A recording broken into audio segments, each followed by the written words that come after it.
കേരളം ചുട്ടുപൊള്ളുകയാണെങ്കിലും തിയേറ്ററുകൾക്കിത് ഹിറ്റുകളുടെ ചിൽ കാലമായിരിക്കും. മലയാള സിനിമയുടെ ചരിത്രത്തിലെ തന്നെ വമ്പൻ റിലീസ് മാസായി മെയ് മാറുകയാണ്.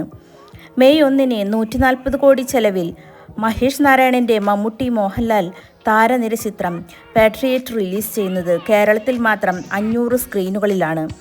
കേരളത്തിൽ 750 സ്ക്രീനുകളാണ് ആകെയുള്ളത്. യുദ്ധഭീതിയിൽ ആദ്യം വിറച്ചു നിന്ന ഗൾഫിലെ തിയേറ്ററുകളിലേക്ക് പ്രേക്ഷകർ മടങ്ങിയെത്തിയതിൻ്റെ ആശ്വാസവും മലയാള സിനിമയ്ക്കുണ്ട്. പാട്രിയറ്റ് തിയേറ്ററുകളിൽ 2 ആഴ്ച പിന്നിടുമ്പോൾ ടോവിനോ ബേസിൽ ചിത്രമായ അതിരടിയെത്തും. തൊട്ടു പിന്നാലെ ആന്റണി പെരുമ്പാവൂർ നിർമ്മിച്ച ജീത്തു ജോസഫിൻ്റെ മോഹൻലാൽ ചിത്രം ദൃശ്യം 3 വരും.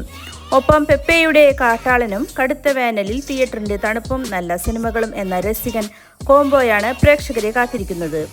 ഡിസംബറിൽ സർവ്വമായയുടെ മായിക വലയത്തിൽ പെട്ടുപോയ തിയേറ്ററുകളിൽ മാർച്ച് വരെയുണ്ടായ വരൾച്ച തീർത്തത് മിഥുൻ മാനുവൽ തോമസിൻ്റെ ആട് 3 ആയിരുന്നു.